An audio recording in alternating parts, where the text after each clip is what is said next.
Hello and welcome to another Algebra 2 lesson by eMath Instruction. My name is Kirk Weiler and today we'll be doing Unit 8, Lesson 3 on horizontally stretching and compressing functions. This may be one of the more challenging transformations of functions that we look at, so let's jump into it right away. All right, here we go. Horizontally stretching and compressing. We will sometimes want to stretch and compress a function in the horizontal direction. Think about kind of the motion of an accordion, like going back and forth, right? This can be accomplished by first multiplying the input variable by a particular constant. Like horizontal shifting though, its effect is somewhat counterintuitive, all right? So everything that happens vertically, right? Everything that happens to the y values, that makes a lot of sense, I think. You know, when we add or subtract to a y value, shifts up or down. When we multiply, right, in our last lesson, we talked about vertically stretching and compressing functions. That kind of makes sense. But horizontal transformations always sort of work opposite of the way you might expect. Exercise number 1. Consider the absolute value function f of x equals the absolute value of x minus 2 minus 3. Letter A. Using your calculator, sketch a graph of f of x on the axes provided. Label the coordinates of its vertex point without the use of your calculator. All right, so what I want you to do is I want you to take your calculator out, set your window to be, -5 and I guess 12 along the x-axis, -5 to 10 along the y-axis. Throw that one in as your first function and get yourself a good sketch. Pause the video now and make sure to label its vertex point. All right, let's do it. So we've got the magic wall, all right. Its vertex point is at 2, -3. And I should know what its vertex point is because, of course, this particular function is a shift of y equals the absolute value of x that has its turning point at 0, 0, and it's been shifted 2 units to the right and 3 units down. All right, letter B. Consider the function g of x equals f of 2x. Determine a formula for g and then graph it on the axes. Use your calculator to find its minimum point and label it on the graph. All right, now when we say g of x is f of 2x, what that really means is that everywhere it's just composition of functions. Everywhere there's an x in our formula for f, we now are going to replace it with a 2x. So what that means is that g of x is simply going to be the absolute value of 2x minus 2 minus 3. So literally where there was an x, there is now a 2x. That's all that means. And really what that kind of implies is that the way g is going to work is we're going to take an input, we're going to multiply it by 2, and then we're going to let f do its thing. And what does f do? F takes the input, subtracts 2, finds the absolute value, and then subtracts 3. Now that we've got its formula, why don't you go ahead and put that into your calculator as your second function, graph it, right? And then use the minimum command if you need to figure out where its turning point is. Pause the video now. All right, so for g of x, we then get that particular function. All right, and if we use our minimum command, what we find, maybe I'll put this in red just to really kind of illustrate it, is that its turning point is at 1, -3. Now notice what's kind of interesting about that, right? Our turning point went from an x coordinate of 2, a y coordinate of -3, to an x coordinate of 1, a y coordinate of -3. Interesting, right? All right, let's take a look at letter C. Now consider the function h of x equals f of 1/2 x. Determine a formula for h and graph it on the axes. Use your calculator to find its minimum point and label it on the graph. Okay, well, I'd like you to do this one all on your own. Go ahead and take a few minutes to do it. All right, so very similar to before. Okay, now what we want to do is turn our pen back to blue, and h of x, anywhere there was an x, I'm now going to put 1/2 x. So h of x is now 1/2 x minus 2, the absolute value, minus 3. If I now graph that, what it'll look like is that. And maybe I'll go into black just so that we keep the color consistent.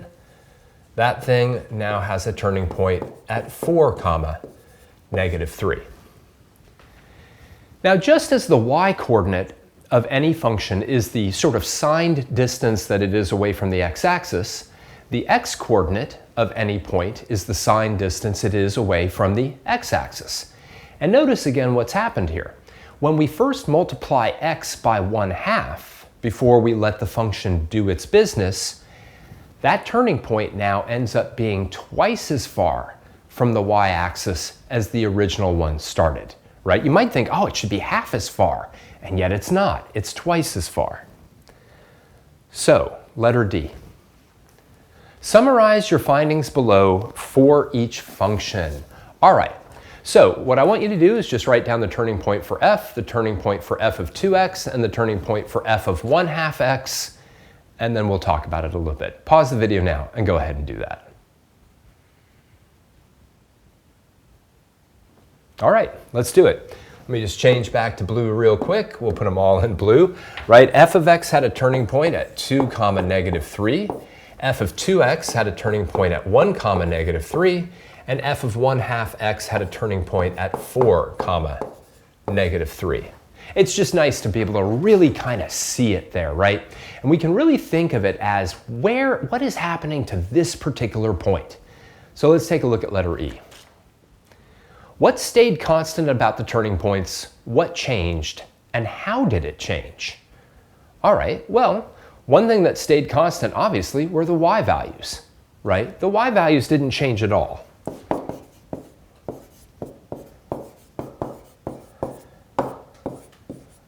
And I'm going to just kind of write that down as the outputs, right? The outputs didn't change at all, right? So the y value stayed at negative 3 the whole time.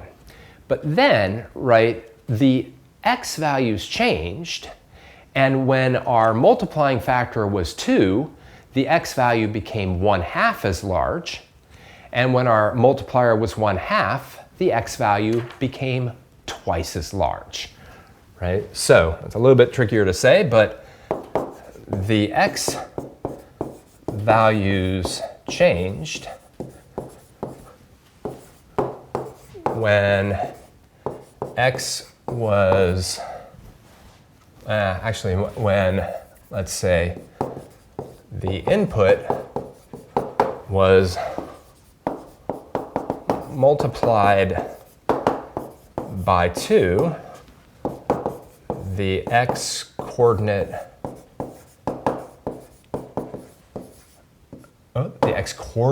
no D, it's not a past tense, the x-coordinate was cut in half,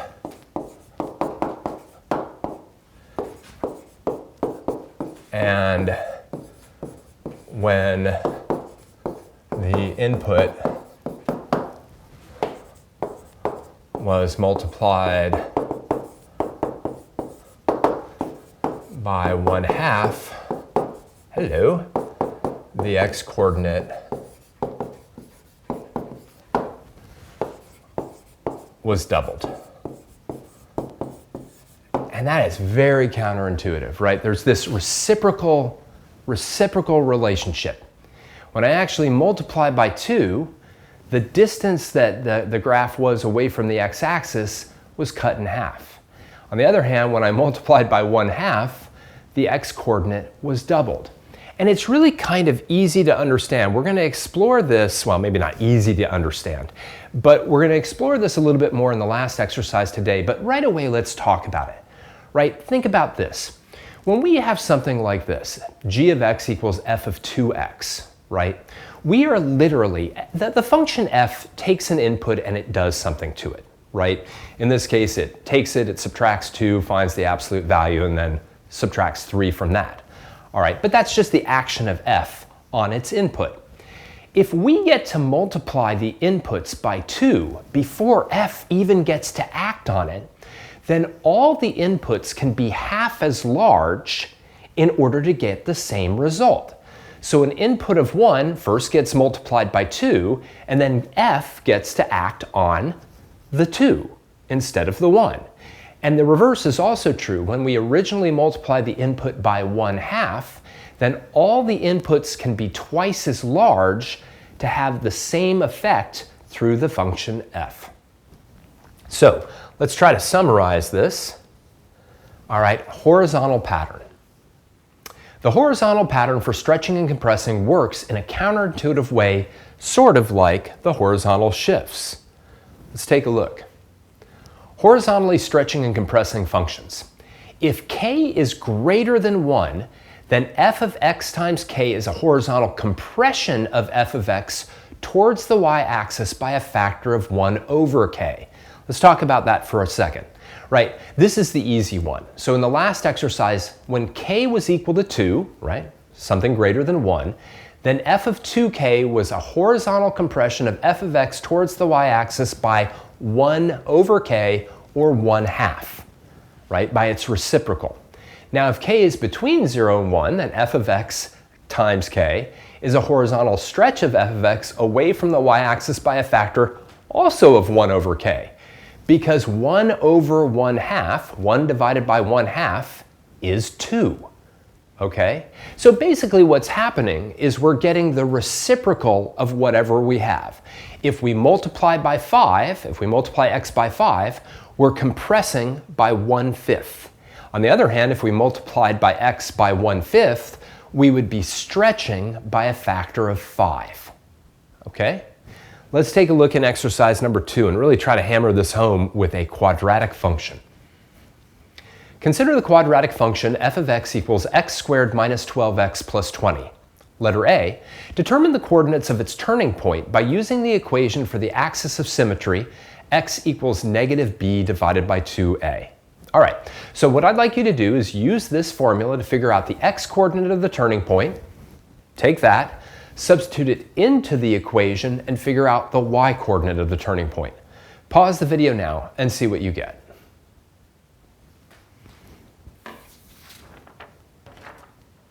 All right, well, simple enough, right? The x coordinate of the turning point is going to be negative 12 divided by 2 times 1. That's going to be 12 divided by 2, and that's 6. So that's the x coordinate of my turning point. F of 6 is going to be, you know, whatever, 6 squared minus 12 times 6 plus 20. And that's going to be negative 16. So we have a turning point at 6 comma negative 16. Awesome. Now let's take a look at letter B. If g of x is defined by g of x equals f of 3x, what should be the coordinates of its turning point based on our previous work? Explain. All right, well, pause the video now and see if you can think about what we just talked about and what the coordinates of the turning point of g of x should be. Well, this is going to now be a horizontal compression by a factor of 1/3, right? A horizontal compression by a factor of 1/3. So 6 comma negative 16 will go to 1/3 times 6 comma negative 16, which will be 2 comma negative 16. A horizontal compression by 1/3. So whatever the factor is, it's always the reciprocal of the number you're multiplying by. And so if the number you're multiplying by is a number greater than 1, its reciprocal is a number between 0 and 1. If it's a number between 0 and 1, then its reciprocal is going to be a number greater than 1. All right. Now we can actually test this, which is really cool. Let's take a look at letter C. Determine a formula for g of x, and then use the turning point formula to verify your answer from part B. All right, cool. Well, let's do the formula together. It's kind of awesome, right? So g of x is equal to f of 3x. All right. So that means that g of x will have to be 3x squared minus 12 times 3x plus 20. Let's clean this thing up a little bit. 3x times 3x is 9x squared. 12 times 3 is 36. So that is a formula for g of x. Okay? And now, right, we can use our turning point formula to verify that in fact the turning point should be 2 comma negative 16. So go ahead, play around with that. Use negative b over 2a to first find the x-coordinate of the turning point. Then substitute that x-coordinate into this function to figure out the y-coordinate.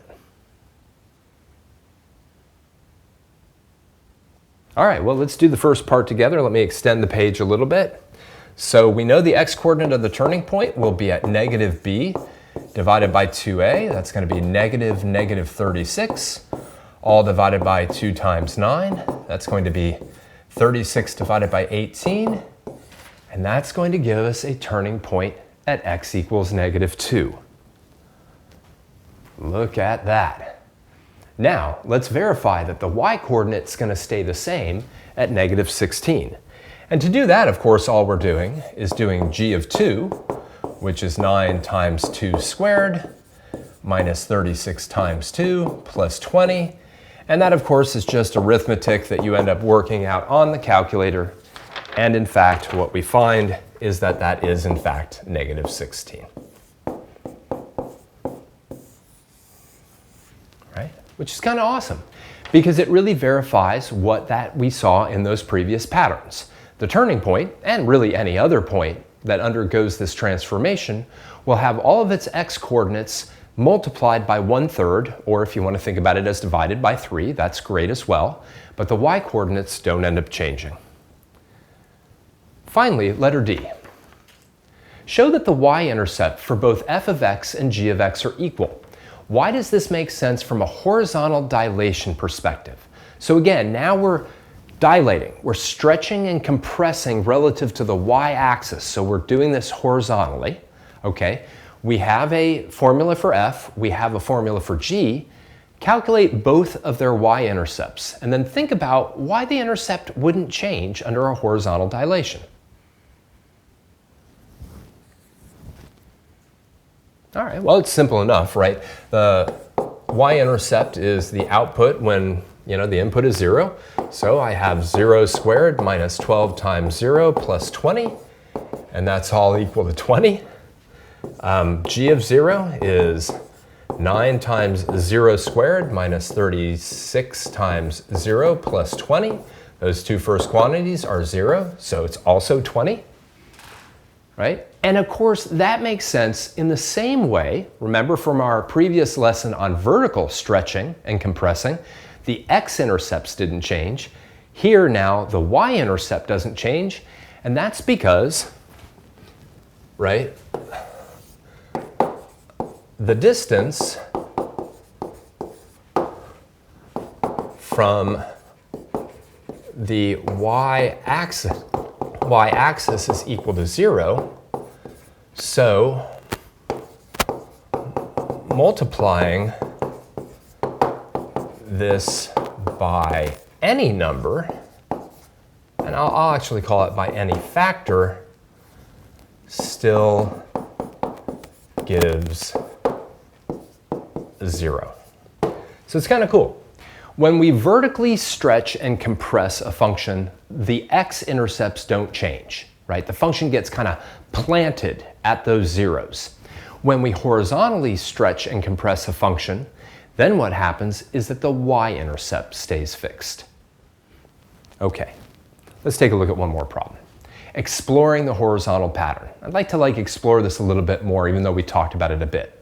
Like horizontal shifts, horizontal stretching and compressing can be confusing since it seems to work opposite of what we might expect.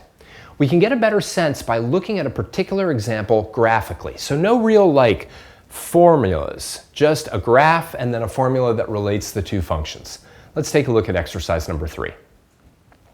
A function f of x is defined by the graph below.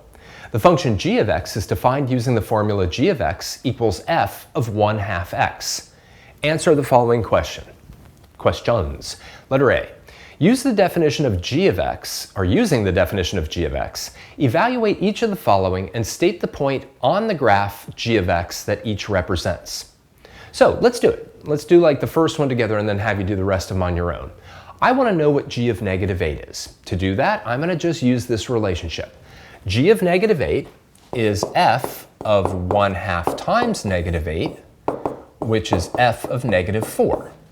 Now, of course, how do I figure out what f of negative 4 is? Well, I go to my graph, I go to negative 4, and I find that's at 8. So g of negative 8 is 8. And specifically, that means the point negative 8, comma 8 lies on the graph. Now think about this for a moment, right?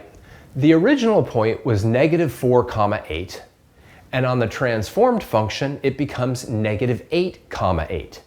And it becomes that because before f even gets to do its job, right, we multiply the input of negative 8 by 1/2, now giving me negative 4, and then it spits out this output of 8. So what I'd like you to do is continue and figure out what the outputs are for all the remainder of those.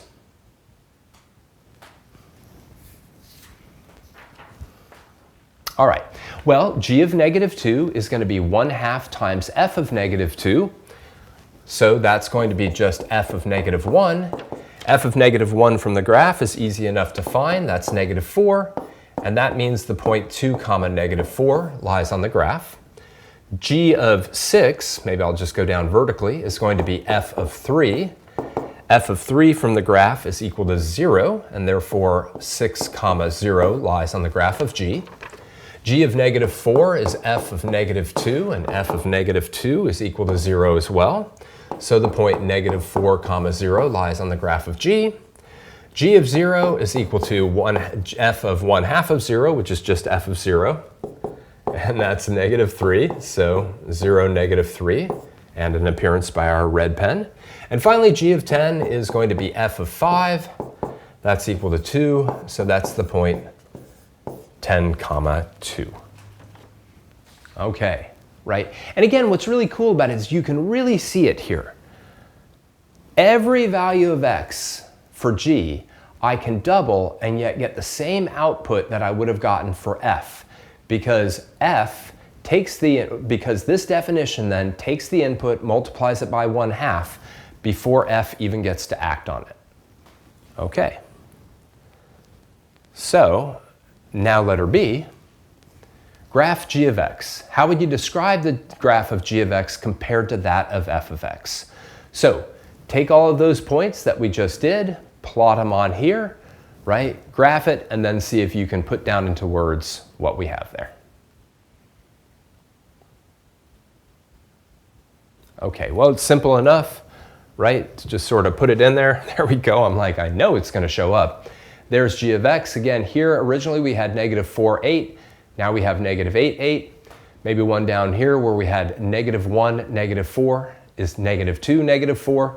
Look at that y-intercept. It didn't go anywhere. Here we've got the point 5, comma 2 became the point 10, comma 2.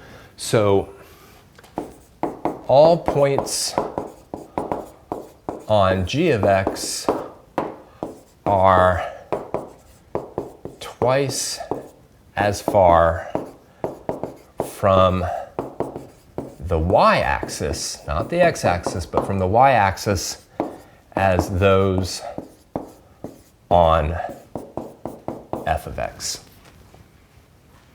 And it's tricky, right? It's really kind of counterintuitive, just like the horizontal shifting, okay? So vertical shifting, counterintuitive, just like horizontal stretching and compressing, counterintuitive, just like horizontal shifting. Now, in order to horizontally stretch and compress functions, what we saw is that we have to multiply the input variable by some number, some positive number, before anything else happens. And what will happen will be either a stretch away from the y-axis, that's if the number we're multiplying by is between 0 and 1, and it will be a compression towards the y-axis if the number we're multiplying by is greater than 1. Now, what factor are we stretching and compressing by? Is always 1 divided by that number. We can also think about it as the reciprocal of that number. So if we multiply by 2, then we're compressing by a factor of 1/2. On the other hand, if we were to multiply by 3/4, we would be expanding or stretching by a factor of 4/3. Okay, so we're going to be seeing these things again and again throughout the rest of this course and throughout the rest of this unit. For now, I just want to thank you for joining me for another Algebra 2 lesson by eMath Instruction. My name is Kirk Weiler, and until I see you again, keep thinking and keep solving problems.